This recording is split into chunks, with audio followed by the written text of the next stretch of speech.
আগে দেখতাম কৃষকেরা মাঠে চাষ করত, রেডুয়া নিয়ে নিয়ে গান শুনতো। আর এখন দেখি সেই কৃষকেরা মাঠে কাজ করে, সাইদির অশ্বনে, আজারির অশ্বনে, মামুনুল হকের অশ্বনে, আমির হামজার অশ্বনে। এরাই আমাদের দেশটারে সর্বনাশ করতেছে। তাহলে ওয়াজ শুনলে যার গায়ে জ্বালা চড়ে বুঝতে হবে এটা আর একটা আবির্ভাব হয়েছে। অতীতের গুলো যে যা হয়েছে হয়তো আপনার বেলায় ওরকমটাই হতে পারে। আজকে সুন্দর সুন্দর আলেমগুলো, নুরানি চেহারা বিশিষ্ট আলেমগুলো জেলখানায় বসে কাঁদতেছে। ছোট্ট ছোট্ট বাচ্চাগুলো আব্বুর হাত ধরে কাঁদে, আব্বু তুমি কেন আর বাড়ি আসো না, তুমি কেন আমাকে আদর করো না। স্ত্রী কান্দে, মেয়ে কান্দে, অথচ এই জালেমদের দিলে একটুও মায়া হয় না। কথা বলেন ঠিক না বেঠিক? যে রসুলের চেহারার দিকে তাকাইলে মানুষের ক্ষুধা থাকতো না, রসুলের চেহারার দিকে তাকাইলে মানুষের জীবনের চাহিদা কমে যেত, সেই রসুলকে আহত করেছে, মেরে ফেলেছে, নিয়ত করেছে। যায় দেশে দেখে রসুলকে পাওয়া যাচ্ছে না, পাথরগুলো সরাইতে লাগলেন। সরাইতে এক সময় রসুলকে আবিষ্কার করলেন, এই তো রসুলের পাওয়া গেছে। হযরত যায়েদ নবীকে সোজা করে বসালেন। এখনো নবীজি বেঁচে আছে, সুবহানাল্লাহ বলেন। নিজের কাঁধের পরে মাথাটা রেখে গায়ের রক্তগুলো চেটে চেটে পরিষ্কার করতেছিলেন যায়েদ। আর বারে বারে বলতেছিলেন, ইয়া রাসূলুল্লাহ, যায়েদকে রেখে কি আপনি চলে গেলেন নাকি? কিছুক্ষণ পর আল্লাহর নবী ছোট্ট করে চোখ মেলে বললেন, যায়েদ, কাফেরেরা কোন দিকে, নিকটে না দূরে? যায়েদ বলেন, ইয়া রাসূলুল্লাহ, ওরা চলে গেছে। নবীজি বলেন, একটু চূড়ার পরে দাঁড়িয়ে দেখো তোরা কত দূর গেছে, কারণ আমি আবার মাথা উঁচু করলে ওরা এবার এসে যদি আমাকে মারে, আমি নবী হয়তো আর বাঁচব না। হযরত যায়েদ বলেন, ইয়া রাসূলুল্লাহ, ওরা স্লোগান দিতে চলে গেছে, কুতিলা মুহাম্মদ, ওরা চলে গেছে। হযরত নবী বললেন, যায়েদ এখন কোন সময়? কই, ইয়া রাসূলুল্লাহ, বেলা ডোব অবস্থায়। নবী বললেন, যায়েদ রে, একটা ওয়াক্তের নামাজ মনে হয় কাজা হয়ে যাচ্ছে, একটু উজুর পানি দাও, উজু করে আমাকে 4 রাকাত নামাজ পড়তে দাও, যেহেতু আসরের নামাজ মনে হয় কাজা হয়ে যাচ্ছে। যায়েদ পানি নিয়ে আসলেন, নবীজির চেহারা মুবারক ধোয়াই দিলেন, হাত ধোয়াই দিলেন, মাথা মাসা করে দিলেন, পা ধোয়ার পালা। যায়েদ বলেন, আমি রসুলের দিকে খেয়াল করলাম, রক্তের সঙ্গে খড়মের সঙ্গে পা দুখানা আটকে গেছে। আমি যখন রসুলের পা ধরলাম, গাল দিয়ে যখন খড়ম টানতে শুরু করলাম, নবীজি বললেন, যায়েদ রে, ওরা আমাকে কষ্ট দিয়েছে, তুমি আমাকে কষ্ট দিচ্ছ, এত কষ্ট দিও না যায়েদ, আমি তো সহ্য করতে পারি না। যায়েদ বলেন, আমি পানি দিয়ে খড়ম আর পায়ের অংশটা আলাদা করে রসুলের উজু করাই দেওয়ার পরে নবীজি নামাজ আদায় করলেন।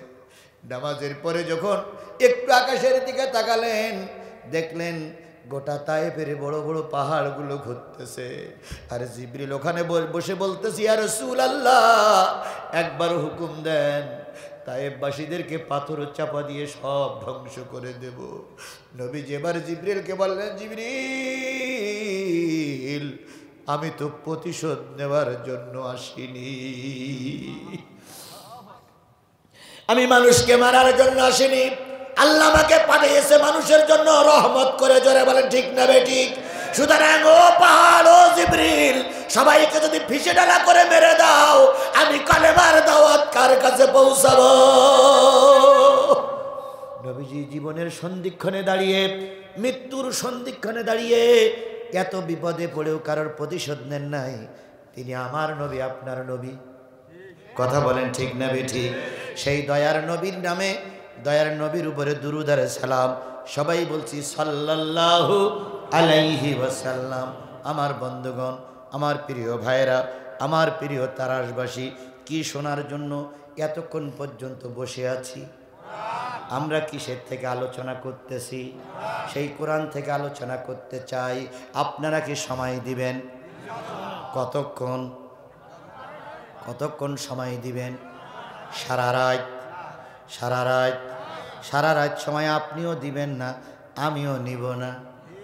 কারণ 1 লক্ষ ওয়াজ মাহফিল যদি এক দাড়ি পাল্লায় রাখা হয়, আর কালকের ফজরের নামাজ যদি আর এক দাড়ি পাল্লায় রাখা হয়, আওয়াজের চাইতে নামাজের মূল্য, নামাজের ভার বেশি হয়ে যাবে। সুতরাং নামাজ কাজা করে ওয়াজ নয়, আবার ওয়াজ কাজা করেও নামাজ নয়। আমরা সব কুল বজায় রাখবো, দেখি কতক্ষণ চলে। তবে নিয়ত করেন, যতক্ষণ আমরা থাকবো, যতক্ষণ কোরআনের আলোচনা থাকবে, ততক্ষণ ময়দান ছেড়ে আমরা কেউ যাব না। এখন এবার কিছু কিছু লোক বলতে, হুজুর আপনি বলবেন হয়তো সারা রাত, আমরা তো সারা রাত থাকবো না। আমি সারা রাত বলবো না, 12টা পর্যন্ত যদি যাই, তার আগে যদি শেষ করি, আপনারা কি সবাই থাকবেন? সবাই থাকবেন না? না, 12টার উপরে যাব না ইনশাআল্লাহ। 12টা পর্যন্ত থাকবো। থাকতে পারবো না ইনশাআল্লাহ? ইনশাআল্লাহ থাকতে পারবো না। আল্লাহ কবুল করুক। হয় 5 মিনিট আগে, নাই 5 মিনিট পরে, কিন্তু নির্ধারিত টাইম হলো ইন্নামাল মুমিনুন আল্লাযীনা ইযা যুকিরাল্লাহু ওয়াজিলাত কুলুবুহুম ওয়া ইযা তুলিয়াত আলাইহিম আয়াতুহু যাদাতুহুম ঈমানাও ওয়া আলা রাব্বিহিম ইয়াতাওয়াক্কালুন। আল্লাহ বলতেছেন, নিশ্চয়ই তারা মুমিন যাদের সামনে জিকির করলে তাদের দিলগুলো নরম হয়ে যায়। তাহলে জিকির করলে যাদের দিল নরম হয় তারাই কি? জোরে বলেন, তারাই কি? আরেকটু জোরে বলেন না, তারাই কি?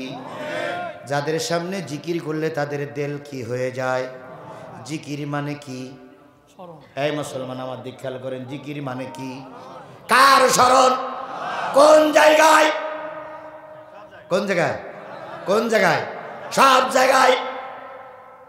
মসজিদে যে আল্লাহ, মাদ্রাসায় সেই আল্লাহ, মাদ্রাসায় যে আল্লাহ, বাজারে বাজারে যে আল্লাহ, ইউনিয়ন পরিষদে সেই আল্লাহ,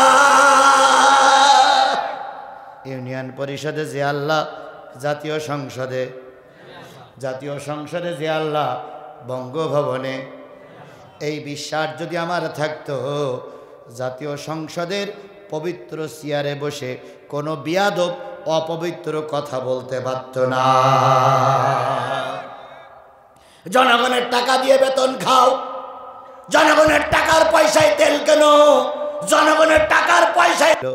পুরুষ যদি 60টি বিয়ে করতে পারে, তুই 60টি বিয়ে করতে পারিস না কেন? তুইও 60টি বিয়ে কর, তুই তো মেয়ে লোক।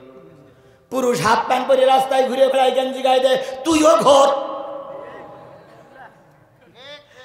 পুরুষ বোরকা পরে না, তুই বোরকা পরবি কেন?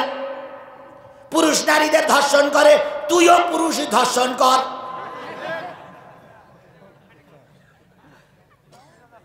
একই শয়তান, টাটকা শয়তান। শেষ পর্যন্ত জনগণ খেপে গেল, ধর ধর ধর, টাটকা শয়তান ধর। জুতোর বাড়ি খেয়ে শেষ পর্যন্ত আত্মগোপন করলো। রাতে বাহির হবে, কিন্তু বাহির হবার রাস্তা কি? শেষ পর্যন্ত একজনের কাছ থেকে বোরকা নিয়ে, বোরকা পরিয়ে টাটকা শয়তান ভারতে চলে গেছে। তাহলে যে বোরকার বিরুদ্ধে ওয়াজ করলো, সেই বোরকাই ওরে নিরাপত্তা দিয়েছে।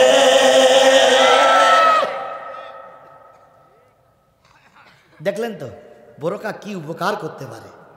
নারীরা বোঝো, বোরকা তোমাকে কিভাবে সম্মান দিতে পারে। কথা বলেন ঠিক না বেঠিক? গোটা বাংলাদেশে যত নারীদের মুখে এসিড পড়ে, কোনো বোরকা পরা নারীর মুখে এসিড পড়ে না। এসিড পড়ে সেই নারীর বিরুদ্ধে, সেই নারীর মুখে যে নারী 1 পিস কাপড় পরি চলে।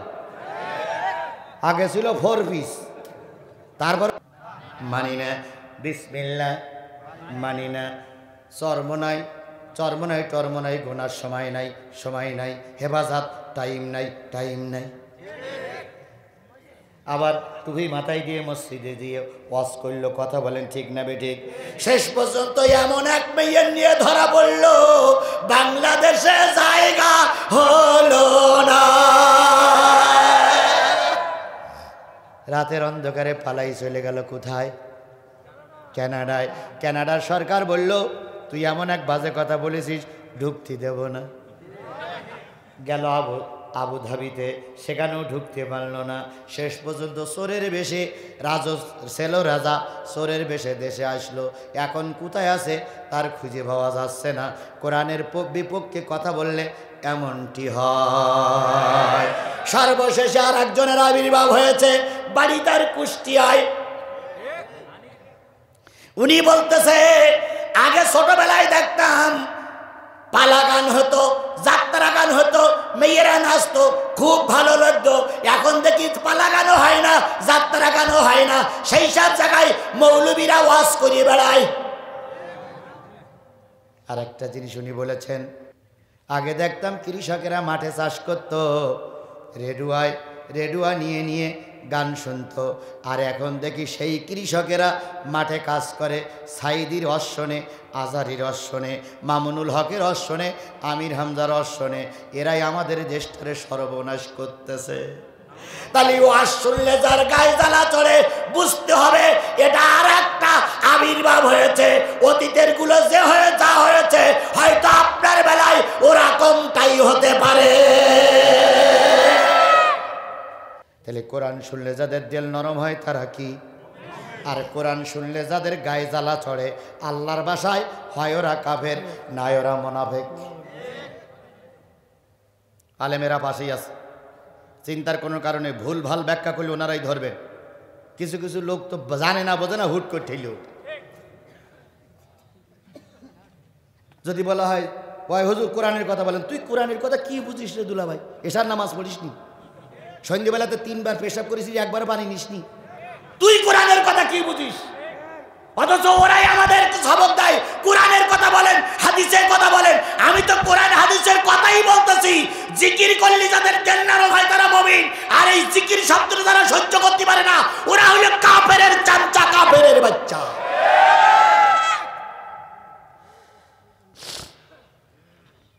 এই ব্যাখ্যাটা বোঝেন না আপনারা? এই ব্যাখ্যাটা বোঝেন নাই?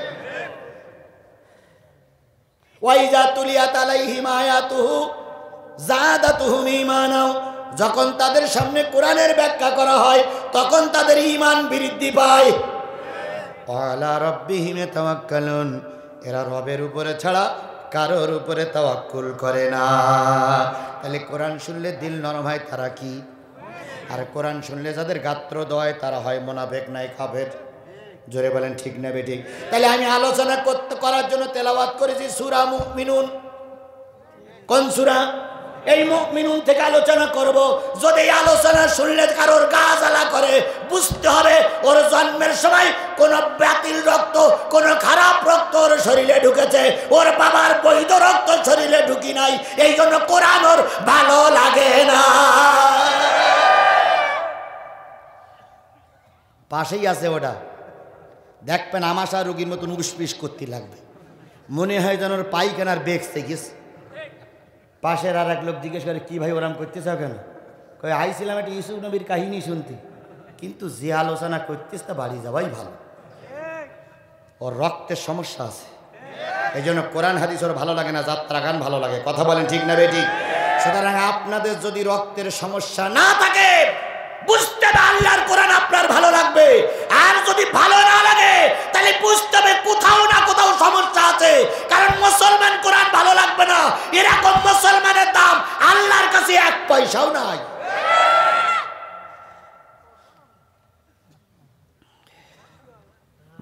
কথা কি বুঝতে পেরেছেন? তাহলে আমরা কোরআন থেকে আলোচনা করব, শুনবেন তো আপনারা?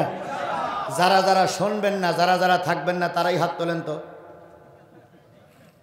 কারণ সবাই কষ্ট দিলে লাভ নেই। থাকবেন তো সবাই ইনশাআল্লাহ? কি শুনবো? আল্লাহ আমাদের সবাইকে কবুল করুক, সকলে বলুন আমিন। চলুন একটু সামনে যে আল্লাহ রাসূল বলেন, মান কারা আল কোরআন ফাস্তাজহারাহু ফাহাল্লা হালালাহু ওয়া হাররামা হারামাহু আদখালাহুল্লাহুল জান্নাহ ওয়া ইয়াশফাউ ইয়াউমাল কিয়ামাতি আশরাতিন কুল্লুহুম কদ ওয়াজাবাত লাহুমুন নারাম। যে ব্যক্তি কোরআন পড়বে, কোরআন থেকে শিক্ষা নেবে, সে অনুযায়ী নিজের জীবনকে পরিচালিত করবে, ওই ব্যক্তি মৃত্যুর সাথে সাথেই আল্লাহর জান্নাতে যাবে। শুধু একা জান্নাতে যাবে না, পরিবারের 10 জন লোককে নিয়ে জান্নাতে যাবে। যে 10 জন লোক জাহান্নামে গিয়ে বসে আছে, আল্লাহর বান্দা ওই 10 জন লোককে সুপারিশ করে জান্নাতে নিয়ে যাবে। তাহলে কোরআন পড়লে যদি জান্নাতে যাওয়া যায়, 10 জন ব্যক্তিকে যদি সুপারিশ করা যায়, তাহলে আমরা কোরআন শুনবো, কোরআন পড়বো, কোরআন অনুযায়ী আমল করব। কথা বলেন ঠিক না বেঠিক? এবার আমি আপনাদের কাছে একটু প্রতিজ্ঞাবদ্ধ হতে চাই, 12টা পর্যন্ত, 12টার উপরে যদি মাহফিল চলে চলবে না, তারপরেও যদি চলে ওই সময় আপনি চলে যাবেন, দুঃখ নাই, কিন্তু 12টা পর্যন্ত ময়দান ছেড়ে দেব না। কারা কারা 12টা পর্যন্ত থাকতে রাজি আছেন? 2 হাত তুলে মালিকের দেখান।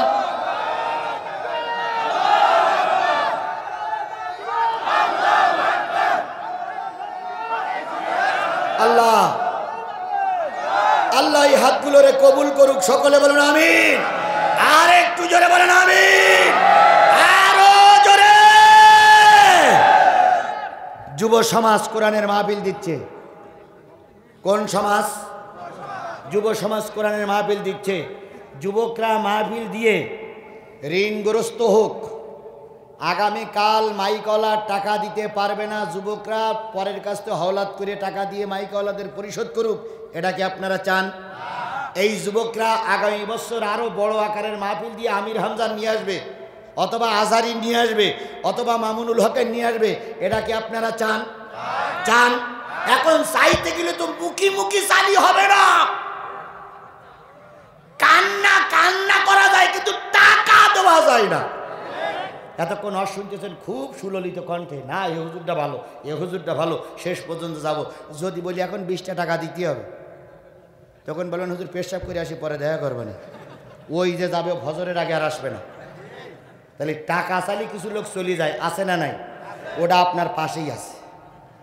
তাহলে আমরা এই যুবকদের কল্যাণের জন্য, যুব সমাজকে সহযোগিতা করার জন্য সর্বনিম্ন 20, ওপরে 50, 100 টাকা দিয়ে সাহায্য করব। কি রাজি আছেন? আচ্ছা 20টা টাকা কাদের পকেটে আছে একটু হাত তুলুন তো। 20টা টাকা, 20টা টাকা ইচ্ছা করে চলে যেয়ে থাকেন, আপনার কাঁধে 2 জন ফেরেশতা আছে।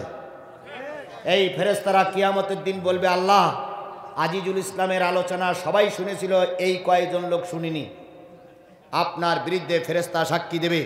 সুতরাং সকলের কাছে দাবি করছি, পেশাব পায়খানা সেরে 10 মিনিটের ভিতরে আবার কোরআনের মাহফিল এসে বসবেন। আল্লাহ পাক সকলকে কবুল করুক। সকলে বলেন আমিন। আরো জোরে, আরো জোরে। আমার তেলাওয়াতকৃত সূরাটার নাম কি? মুমিনুন। মুমিনের বহু বচন মুমিনুন, তার মানে অনেকগুলো মুমিন। 18 নম্বর পারার 23 নম্বর সূরা, নাম হলো মুমিনুন। কি নাম? 118টা আয়াত, 6টি রুকু, মক্কায় অবতীর্ণ সূরা সমূহের ভিতরে একটা অন্যতম সূরা। এই সূরাটা যখন নাজিল হলো, হযরত ওমর তখন কালেমা পড়ে মুসলমান হয়ে গেছে। এই সূরা যখন নাজিল হলো, ওমর তখন কি? ওমর তখন কি? 1-2 জন ওনারা ওঠে কেন?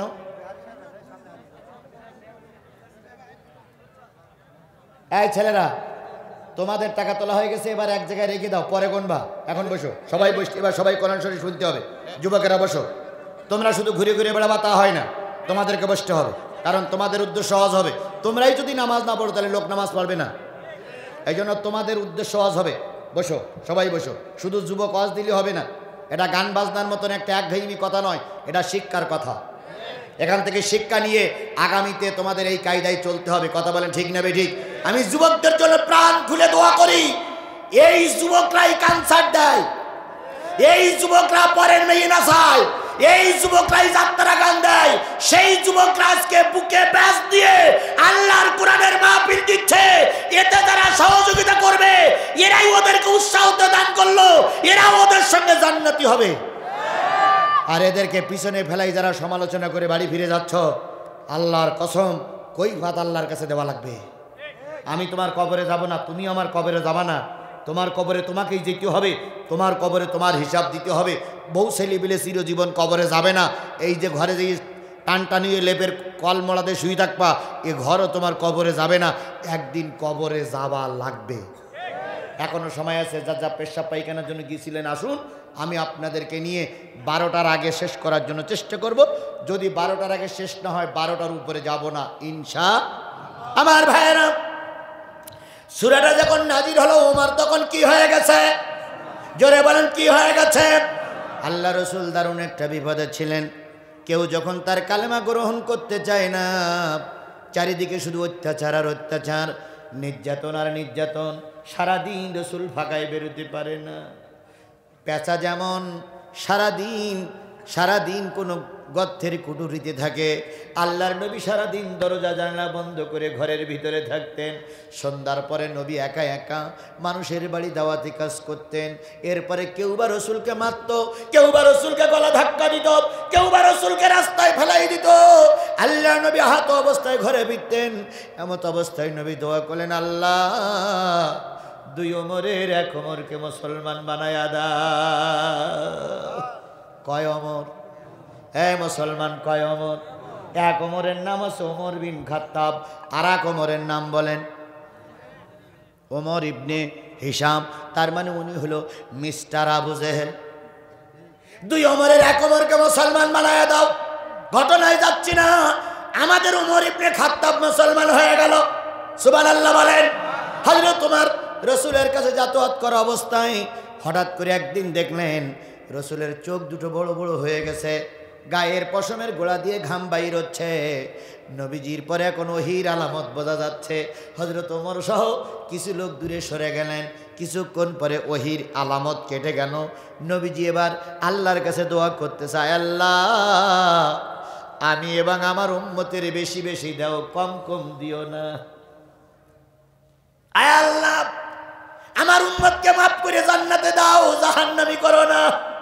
আমার উম্মতের সব আশা পূর্ণ করে দাও, নিরাশ করো না।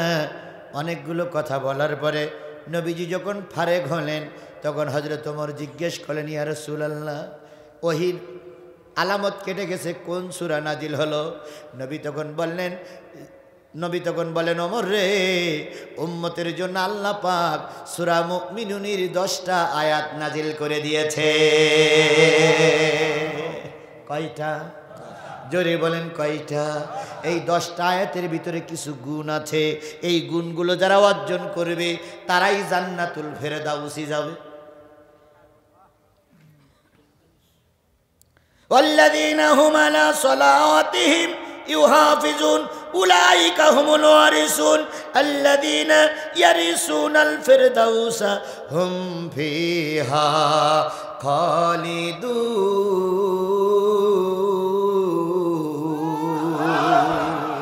উপরে বর্ণিত আমলগুলো যারা করবে তারা জান্নাতুল ফেরদাউসি যাবে। কোন জান্নাতে যাবে? জান্নাত কয়টা? না, জান্নাত মূলত একটা। জান্নাত মূলত কয়টা? একটা। ওর ভিতরে স্তর আছে, সর্বোচ্চ স্তরে সবচেয়ে ভালো জায়গায় যারা থাকবে তাদের ওই জান্নাতটার তাদের ওই জায়গাটার নাম হচ্ছে ফেরদাউস। ফেরদাউস সেটা তো নজুলা মানে নাজিল। ওই একবার সর্বোচ্চ স্তরে যারা থাকবে তারা ফেরদাউস। এরপরে আছে নাইম, এরপরে আছে খুলুদ, এরপরে আছে মাওয়া। এভাবে করে জান্নাতের এক পর্যায়ে স্তর আছে। প্রথম হাইলাইটে সর্বোচ্চ স্থানে আল্লাহর নিকটবর্তী জায়গায় যারা থাকবে তারা হবে জান্নাতুল ফেরদাউসের অধিকারী। এখন আপনারা কি উচ্চ জায়গায় থাকবেন না নিচু জায়গায় থাকবেন? জোরে বলেন কোন জায়গায় থাকবেন? আমি ওটা বলি না, আমি বলি আল্লাহ উঁচু জায়গা নিচু জায়গা বলে কোনো কথা নাই, ওর ভিতরে যে কোনো এক জায়গায় আমার একটু জায়গা দিও। জান্নাতের ভিতরে যে কোনো এক জায়গায় আল্লাহ তুমি আমার একটু জায়গা দিও। জান্নাতের চেয়ারে বসানোর দরকার নাই, তুমি আমার ঝাড়ুদার বানায়ো। জান্নাতে যারা উপরে থাকবে ওই জান্নাতি মানুষদের উজুর পানির ব্যবস্থা করার জন্য আমাকে ফিট করিও, আমাকে খাদেম বানায়ো, তবুও জাহান্নামে দিও না। আজ যদি আল্লাহ দয়া করে ফেরদাউসি দেয় তাহলে তো বাম্পার। কথা বলেন ঠিক না ভাই? ঠিক। তখন যদি বলেন আমরা তারাশের লোক, আমি বলবো থাকেন তো তারাশ। আমি এখন জান্নাতুল উচ্চ শিকারে বই গেছি, আপনার তারাশ মারাশ থাকে নদী, তাই বলবো না। না, জান্নাতে যারা যাবে তারা চেষ্টা করবে তার ভাইদেরকে নিয়ে যাওয়ার জন্য। যদি আপনার সঙ্গে আমার সম্পর্ক থাকে, হান্নানের সঙ্গে আপনার সম্পর্ক, আলেমের সঙ্গে আপনার সম্পর্ক, এই আলেম যদি জান্নাতে যায় আপনার জন্য আল্লাহর কাছে সুপারিশ করবে। ইয়াশফাউ ইয়াউমাল কিয়ামাতি সালাসাতুল আম্বিয়া সুম্মাল উলামা সুম্মাশ শুহাদা। কিয়ামতের দিন 3 শ্রেণীর মানুষ আল্লাহর কাছে সুপারিশ করবে।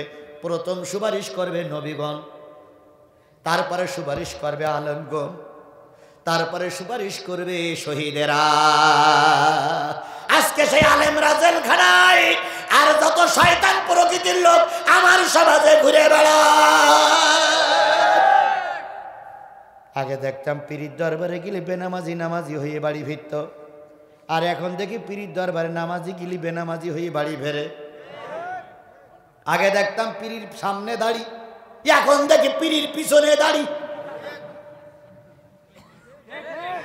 কথা বলেন ঠিক নেবে ঠিক?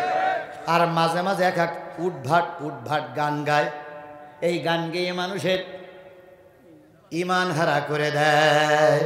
মন চলেছে সুরেশ্বর, কিসের বাড়ি কিসের ঘর। মন চলেছে সুরেশ্বর, কিসের বাড়ি কিসের ঘর। আইসি নেংটা যাবো নেংটা, আইসি নেংটা যাবো নেংটা, নেংটা হয়ে জিকির কর জিকির।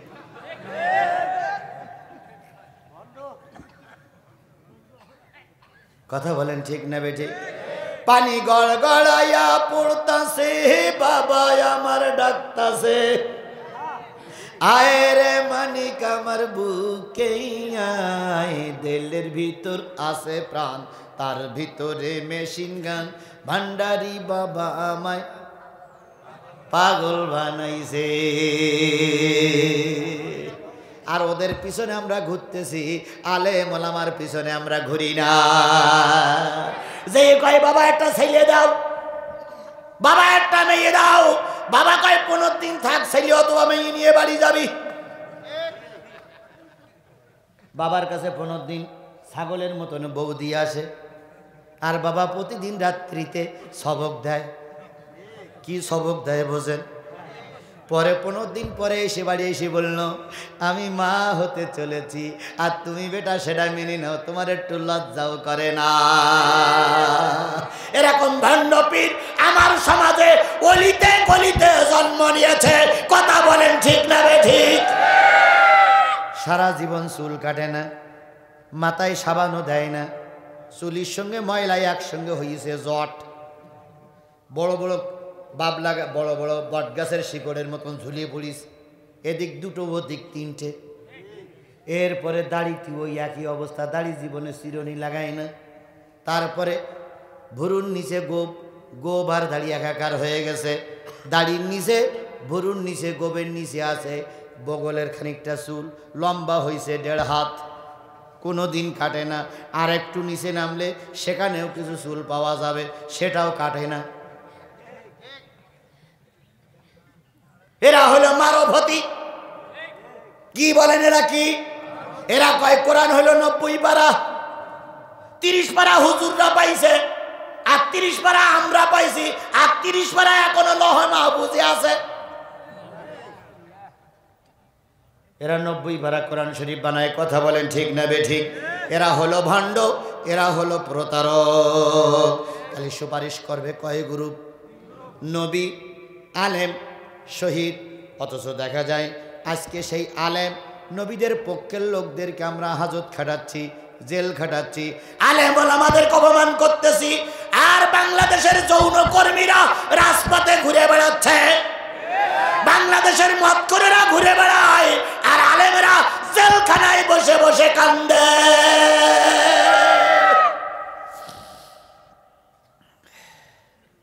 আল্লাহ রাব্বুল আলামিন বললেন, ওই জান্নাতুল ফেরদাউসি তোমাদের দিয়ে দেওয়া হবে।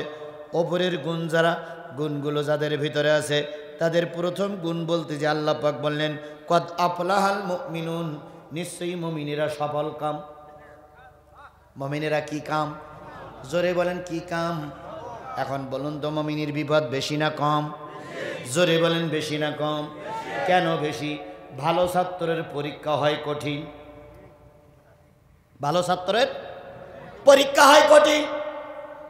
আর পরীক্ষা দেখলে ভালো ছাত্র কখনো মন খারাপ করে না।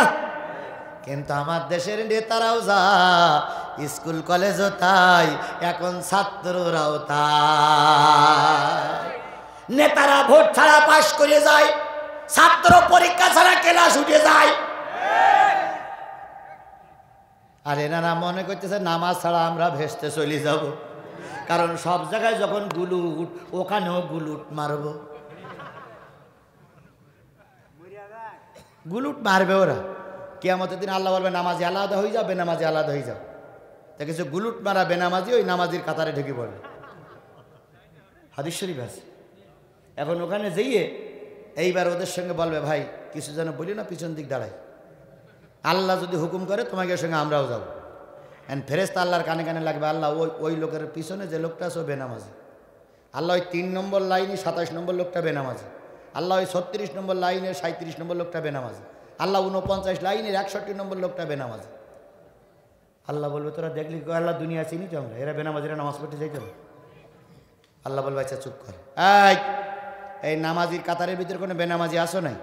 ওরা তখন আগে উত্তর দেবে না আল্লাহ এখানে কোনো বেনামাজি নেই, চিন্তার কোনো কারণ নেই, সব আমরা নামাজি। আল্লাহকে ফেরেশতারা যা বলছে তারা বেনামাজি, আল্লাহ ফেরেশতারা গুলুট মারতেছে, ওরা দুর্নীতি করতেছে, ওরা আমাকে দেখেও দেখিনি। আল্লাহ এক নজরে ফেরেশতা। আল্লাহ কয় তা হতে পারে, কারণ যার পেটে যা তার মুখই তাই। কথা বলেন ঠিক না বে ঠিক? যার পেটে যা তার মুখই তাই। যে ব্যক্তি ওই পেঁয়াজ খায় তার মুখ দিয়ে পেঁয়াজেরই গন্ধ আসে, জোরে বলেন ঠিক কিনা? যারা চোর তার মুখ দিয়ে ডাকাতির প্রশংসা আছে, যারা ভালো তারা কখনো চোর ডাকাতির প্রশংসা করতে পারে না। আর চোর ডাকাতির কথা বললে কিছু লোকের পিত্তি জ্বলে, কারণ ওরা তো চুরি করিয়ে নেতা, ওরা তো মানুষের অধিকার হরণ করা নেতা। কথা বলেন ঠিক না বেঠিক? এই জন্য যখন কথা বলে তখন ওদের চোখ দুটো আমলার মতন টকবগে হয়ে যায়, আর কয় হুজুর আর অন্য কোনো ওয়াজ খুঁজে পেয়েছিস তো এই ওয়াজ লাগাই দিয়েছে। আচ্ছা বলুন তো সুদখোরের ওয়াজ করলে এখানে সুদখোরকে খুশি হবে? যারা সুদ খায় তারা বলবে এই হুজুর নেইছিল কিনারে, কালকে সকালবেলা সেই লোকের সেই ছেলেদের হবে আমরা সুদ খাইতে হুজুরের কানে কানে বলল কেনা, বলা লাগে না, চোরের চোর বললি বুঝতে পারে যে আমারই বলতেছে। আমার ভাইরা, তাহলে যে জিনিসটা বোঝাতে চাচ্ছিলাম সেটা হলো জান্নাত এমন একটা জিনিস, জান্নাতে যাদের দেওয়া হবে, জান্নাতে যারা যাবে তারা খুশি হয়ে যাবে। কথা বলেন ঠিক না বে ঠিক? নামাজিরা বেনামাজিরা নামাজির কাতারে কি করেছে মনে নেই? আল্লাহ বলবে তা হলে হতে পারে। আচ্ছা ঠিক আছে, ওদের কথা বললাম, ফেরেশতারা উল্টো পাল্টা বলে আছে তোমরা একটু রুকু করো দিন, ওর কাউ মার রাকিন ওয়াসজুদু মাস সাজিদিন, রুকু করো সেজদায় যাও। নামাজিরা রুকু করে সেজদায় যাবে, আর এরা সব সোজা হয়ে দাঁড়াই থাকবে, ওদের কোমর ভাঙবে না। আল্লাহ বলবে কি খবর? কে আল্লাহ মনে করেছিলাম সব জায়গায় গুলুট মারিছি, এ জায়গাও গুলুট মেরি পার হয়ে যাব, কিন্তু আল্লাহ পারলাম না। আল্লাহ বলবে ফেরেশতা জাহান্নামে যাদের দেবা সবচেয়ে নিকৃষ্ট জায়গায় এদের দাও, এরা দুনিয়ায়ও ধোঁকাবাজি করেছে, আমি আল্লাহর সামনে এরা ধোঁকাবাজি করছে। তাহলে মুমিনেরা কিয়ামতের দিন নাজাত পেয়ে যাবে, গুলুটবাজিরা নাজাত পাবে না। আপনারা ভালো ছাত্র না খারাপ ছাত্র? এখন তো কি কায়দায় পাস হচ্ছে, ক্লাসে পরীক্ষা দেওয়া লাগতেছে না, এমনি ক্লাসে উঠে যাচ্ছে। এদেরকে বলা হয় অটো পাস। কি পাস? এক স্কুলের ছাত্র বাড়ি এসে বলতেছে আব্বা এবার আমার 2 রোল হয়েছে।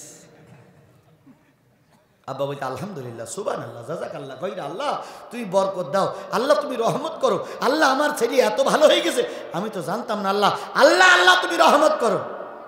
তা মা বলতেস কয়জন ছেলে মেয়েটা একটু শুনে দেখো। তা আব্বা বলতে খোকা তো ক্লাসের ছেলে মেয়ে কয়জন? তাহলে করিম চাচার ছেলে আর আমি, তো ওর হয়েছে 1 রোল আমার হয়েছে 2 রোল।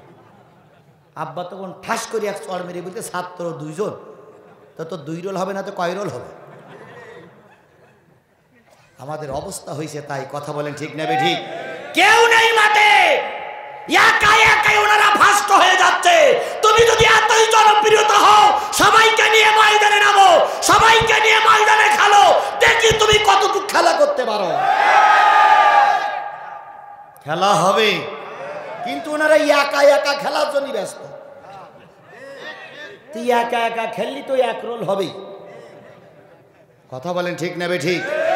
এক মাঠে খেলা হচ্ছে, যশোর আর খুলনা, কি রাজশাহী আর ঢাকা। তো রাজশাহীর দল এসে গেছে, ঢাকার দল আসেনি। এক একজন 7 কান করে গোল দিয়েছে। গোলতে বাড়ি যেই খাতি বসে বলতেছে আলহামদুলিল্লাহ, এবার 7 কান গোল দিছি, আজকে 7 কান গোল দিছি, আজকের খেলা সেই খেলা। তো স্ত্রীটা ডিম পুশ করে নিয়ে বলতেছে তোমার কাদের সঙ্গে খেলা ছিল? কলে ছিল ঢাকার সঙ্গে, তা ওরা আসেনি, এই জন্য আমি একা একা 7 কান গোল দিছি। স্ত্রী তখন হেসে বলতে 7 কান দিলে কেন, 7 7 49 কান দিতে পারো নি? আমার সমাজে এই অবস্থায় চলছে। কথা বলেন ঠিক না বেটি? রাস্তায় কোনো প্রতিদ্বন্দ্বী নাই, নির্বাচন কেন্দ্রে কোনো প্রতিদ্বন্দ্বী নাই। যারা প্রতিদ্বন্দ্বিতা করবে তাদের ঠ্যাং ভেঙে হাসপাতালে দিয়েছো। তুমি একা একা খেলতেছো, একা একা পাস করতেছো। প্রতিদ্বন্দ্বী নিয়ে রাস্তায় নামো, দেখা যাবে তোমার জনপ্রিয়তা বেশি না আমাদের জনপ্রিয়তা বেশি।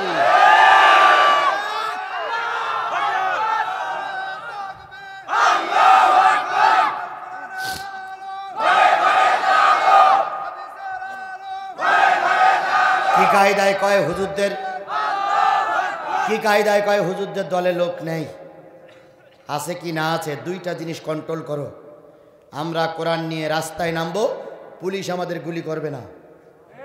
আমরা কোরআন নিয়ে রাস্তায় নামবো, আমাদের নামে নতুন কোনো মামলা হবে না।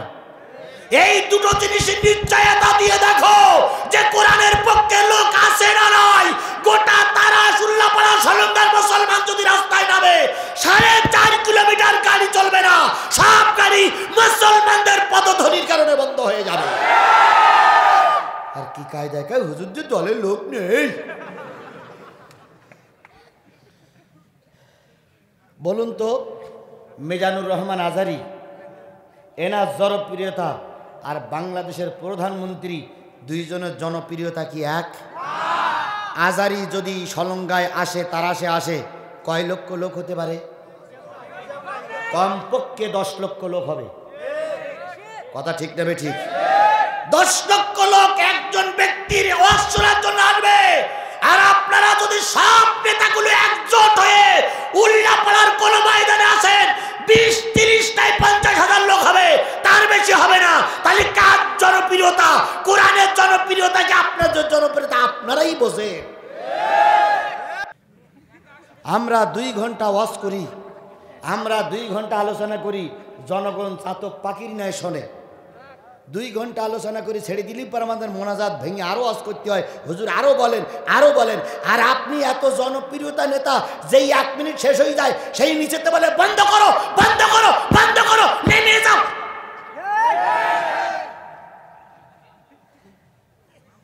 কথা বলেন, কথা বলেন, কথা বলেন। তাহলে কার কত জনপ্রিয়তা? এটা কোরআনের জনপ্রিয়তা, কোরআনের মহব্বত। কথা বলেন ঠিক না বেঠিক? তাহলে মুমিনীরা সফল কাম কে বলছে? এহকালও মুমিনের সম্মান কমে না, পরকালও মুমিনের সম্মান। এহকালে মুমিনেরা সদ্যর মর্যাদায় থাকে, আর পরকালে মুমিনদের মর্যাদা আল্লাহ আরো বাড়িয়ে দেয়। করোনার সময় কত নেতা মারা গেছে, জানাজা হয়নি। আর যদিও জানাজা হয়েছে 3-4 জনের বেশি লোক হয়নি। আবার করোনার সময় আলেম মারা গেছে, লক্ষ লক্ষ মানুষ জানাজায় শরীক হয়েছে। যার কলমের খোসায় বাংলাদেশের বড় বড় আলেমগুলো ফাঁসিতে ঝুলল, তিনিও করোনার সময় মারা গেলেন। মেয়ার স্ত্রী 2 জন লাশবাহী গাড়ির কাছে যেয়ে বলতে, সাব্বা এত কষ্ট করলে কিন্তু যাওয়ার সময় মুখখান দেখতে পেলাম না। তাহলে আপনারা যখন চলে যান মেয়েও মুখ দেখতে পারে না। আর করোনার সময় আমাদের একজন বক্তা মারা গিয়েছিল, সেই সময় নিষেধাজ্ঞা ছিল, জানাজায় যাওয়া যাবে না। 14টা গ্রামের মানুষ সব জানাজায় চলে গেল। সরকার ওদের পরে কি বলে নিষেধাজ্ঞা জারি করলো। এরা করোনার রোগী জানাজা পড়তে গেছে, সেইখানে একটা লোকেরও জানাজা করোনাও দেখা দেয় নাই। তাহলে করোনার ওই আদেশ অমান্য করে লক্ষাধিক জানাজা কোরআনের জন্য হয়, আর আপনারা মরে গেলে জানাজা হয় না। যদিও হয়, জনগণের উযু থাকে না। যদিও জানাজা পড়ে তা উজু করি পড়ে না, যে এর জানাজা পড়াও যা না পড়াই তাই, এর উজু করাও যা না করাই তাই, বিনা উজুতি দেই যা করে আল্লাহ। শিক্ষা নাও, অহংকার করে চিরজীবন থাকা যাবে না। এই বাংলাদেশে চিরকাল থাকতে পারবো না, একদিন মরা লাগবে। তুমিও মরবা, আমিও মরব, তুমিও মরবা, হুজুরও মরবে। কবরে দেখা হবে, হাসরে দেখা হবে, মিজানে দেখা হবে, পুলসিরাতে দেখা হবে, এরপরে দেখা হবে জান্নাত জাহান্নামের সামনে। সুতরাং সেদিন বুঝি আসবে তোমার কর্মের ফল তুমি পাচ্ছ, আমার কর্মের ফল আমি পাচ্ছি। তাহলে মুমিনেরা পৃথিবীতেও সবল কম, মরার পরেও সবল কম। জোরে বলেন ঠিক না বেঠিক? একজন মুমিন যখন পুলসিরাত পার হবে, নেতারা এতিমের মতন দাঁড়াই থাকবে। হুজুর, হুজুর আপনার মুখে লাইট, হাতে লাইট, পায়ে লাইট, এ তো অন্ধকার, পথ দেখতে পাচ্ছি না হুজুর, একটু সঙ্গে করে নিয়ে যাইয়েন। হুজুর কয়, কেডা তুমি? কেউ চিনতে পারতেছে না, তার আসল লোক। তখন হুজুর বলে, তুমি একদিন আমার গালে চড় মেরিলে না, তুমি একদিন আমার মাহফিল থেকে অপমান করে নামাই দিলে, তুমি সেই লোক না? হুজুর ক্ষমা করা মহৎ লক্ষণ, হুজুর ক্ষমা করে দেন। হুজুর কয়, থাকো, পিছনের লাইটের সঙ্গে যাওয়া। পিছন দিক তাকাবে, হুজুর লাইট নিয়ে পার হয়ে চলে যাবে। এইভাবে করতে সারা জীবন ওখানে বসে বসে কানবা, লাইটওয়ালা লোকের সঙ্গে দেখা হবে না। সেদিন বুঝবা যে হুজুর মারার ঠেলাটা কি। সুতরাং মুমিনেরা সবল হয়ে যাবে, পক্ষান্তরে তোমরা সবল হতে পারবে না। কোন মুমিনেরা সবল হবে? কারা সবল হবে? শুধু মুমিন নাম রাখলেই সবল হওয়া যাবে না। নাম রেখেছে আব্দুল মুমিন, এক ওয়াক্ত নামাজ পড়ে না। নাম রেখেছে আব্দুল সালাম, কোর্টে গিয়ে যত মিথ্যা সাক্ষী দেয়। নাম রেখেছে সুন্দর আলী, হাড়ির তলার মতন কালো। নাম রেখেছে সুগন্ধি, গার কাছে গিলি পাটা কি বলে গন্ধ, ছাগলের গন্ধ বেরোয়। নাম রেখেছে সুগন্ধি। নামে কোনো কাজ হবে না। সুতরাং শুধু মুমিন হলি হবে না, মুমিনের গুণগুলো অর্জন করতে হবে। মুমিনের প্রথম গুণ হলো আল্লাযীনা হুম ফি সলাতিহিম খাশিউন। প্রথম গুণ হলো নামাজিরা, মুমিনীরা নামাজে নম্র এবং বিনয়ী। নম্র বিনয়ী কারে বলে? নামাজ যখন পড়ে একাগ্র চিত্তে নামাজ পড়ে। নামাজ যখন পড়ে অন্য মনস্কই থাকে না। নামাজ যখন পড়ে রুকুতে যায়, রুকুতে যতক্ষণ দেরি করে সেজদায় ততক্ষণ দেরি করে। সূরা কেরাতগুলো ঠিক মতন পড়ে, একজন আর একজনের সঙ্গে টাল মেটাল করে না। ছাগলের মতন মুরগির মতন ঠোক মারামারি করে না। নামাজের হকগুলো আদায় করে, নামাজের রুকু ঠিক মতন আদায় করে, সেজদা ঠিক মতন আদায় করে। নবী কি বলেছেন? যার নামাজ দুনিয়ায় ভালো লাগবে সে ব্যক্তি আল্লাহর জান্নাতি। আল্লাহ নবী যখন মক্কা থেকে হিজরত করে মদিনায় চলে যাচ্ছিলেন, মদিনায় যাবার সময় নবীজি দুইজন লোককে দাওয়াত করেছিলেন। একজন হচ্ছে আবু বকর, আর একজন হযরত সুহাইব রুমি। এই দুইজনকে দাওয়াত করেছিলেন। আমরা তিনজন মক্কা থেকে হিজরত করে মদিনায় চলে যাব। রাসূল আবু বকরের ঘরে চলে গেলেন। আবু বকরকে ডেকে বের করলেন, বের করে বললেন, আবু বকর, সুহাইব রুমির সঙ্গে কথা ছিল, যে দেখো তো কি অবস্থা। যেই আবু বকর যেয়ে দেখে সুহাইব রুমি নামাজে আছে। সুবহানাল্লাহ, আরো জোরে সুবহানাল্লাহ। আবু বকর এসে বলেন, ইয়া রাসূলুল্লাহ নামাজে আছে। হুজুর বললেন, থাক, নামাজে আছে যখন তখন ডিস্টার্ব করো না। কিছুক্ষণ পর আবার বললেন যে এই দেখো কি অবস্থা আছে। ইয়া রাসূলুল্লাহ নামাজে আছে, ইয়া রাসূলুল্লাহ নামাজে আছে। নবী তিনবার নামাজের কথা শুনে আর ডিস্টার্ব করলেন না। নবী বললেন, যে ব্যক্তি নামাজে থাকে ওর নামাজ ধ্বংস করে দিও না। আপনারা জানেন হযরত আলীর পায়ে তীর ফুটেছিল। এ গল্প আপনারা শোনেননি? হুজুরদের কাছে শোনেননি? তীর ফুটেছিল। আলীর তীর বের করার জন্য খুবই চেষ্টা হচ্ছিল, কিন্তু আলীর তীর কেউ বের করতে পারে না। 8টা ভেস্তে যেতে গেলে 8টা কথাই বলবো। তার ভিতরে প্রথম নম্বর কথা শুরু হয়েছে, আর 7টা কথা বলবো। 7টা কথা বলবো আমি নির্ধারিত টাইমের ভিতরে। আপনারা মনে করেন না যে হুজুর যেভাবে গোসাই গোসাই নেক্সট মানে 3টে বলে 4টে বাদ দেবে না। আমি সব কটাই বলবো ইনশাল্লাহ। 1 মিনিটই হলেও সব কটা বলবো, বাদাই রাখবেন। আর যদি আপনাদের বুঝতে সমস্যা হয়, আজকে বাড়ি যেয়ে সূরা মুমিনুনের 1 থেকে 10টা আয়াত পড়বেন। ওখানে কি কাজ করলে জান্নাতুল ফেরদাউসি যাওয়া যাবে আল্লাহ পাক বর্ণনা করেছেন। ব্যাখ্যা সহ পড়বেন, আমল করবেন, আমারও শোনা লাগবে না, আপনি জান্নাতি। তাহলে জান্নাতে যারা যেতে চান তারা বাড়ি যেয়ে 18 নম্বর পারার সূরা মুমিনুনের 1 থেকে 10টা আয়াত পড়বেন। সরল অর্থ লেখা আছে, ওইগুলোর পর আমল করবেন। আল্লাহ পাক বোঝার তৌফিক দিক। আরো জোরে। হযরত আলীর পায়ে কি ঢুকেছে কেউ বের করতে পারে না। আলী চিল্লায়, সবাই ভয় পেয়ে যায়। নবীজির কাছে আওয়াজ পৌঁছায় গেল। নবীজি বলেন, আলী যখন নামাজে দাঁড়াবে, নামাজে দাঁড়ানোর পরে তীরটা বেরি করে নিও, আলী তোমাদের কোনো ডিস্টার্ব করবে না। হযরত আলী নামাজে দাঁড়ায় গেলেন, পিছন দিক থেকে তীর টানা হলো, তীর বের করা হলো। আলী নামাজের পরে সালাম ফিরালেন। সাহাবীরা যে বলতেছে, আলী ভাই কি খবর? কয় কেন? কয় তীরের খবর কি? কয় তোমরা জানো। তীর বের করে নিল সাহাবীরা। আলী আলী ভুল কথা, অবশ্যই আলী ঠিক পাইছে, কিন্তু এই তীরের যন্ত্রণা চাইতে, এই তীরের ব্যথার চাইতে নামাজটার গুরুত্ব তার কাছে বেশি ছিল।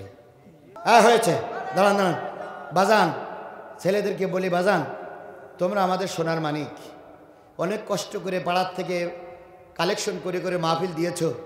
এই মাহফিল তখনই সার্থক হবে যখন তোমরা নামাজি হবে। তোমার বাপ মা কবরে আযাব থেকে মুক্তি পাবে যখন তোমরা নামাজি হবে। এই জন্য এই হাজার হাজার মানুষ আর আমি আজিজুল ইসলাম গুনাহগার তোমাদের কাছে অনুরোধ করছি, তোমরা আগামী কাল থেকে নামাজ কাজা করবে না। আপনারা কি আমার সঙ্গে একমত? যুবকেরা নামাজ পড়ুক, এটা কি আপনারা চান? আল্লাহ পাক যুবকদের সহ আমাদের সবাইকে নামাজি বানাই দেখ। সকলে বলুন আমিন। আরো জোরে বলেন আমিন, আরো জোরে আমিন। তাহলে 5 ওয়াক্ত নামাজ পড়লে যদি মুক্তি পাওয়া যায়, নামাজ আর ইচ্ছা করে কাজা করব। আরেকটা ছোট্ট কথা না বললে পারি না। একজন লোক, নামাজি লোকের মৃত্যু হয়ে গেল, কবরে যখন রাখবে ফেরেশতা চলে আসবে, বলে মান রব্বুকা মান দীনুকা মান নবিয়ুকা। কবরবাসী তখন বলবে, ফেরেশতা এখন কোন সময়?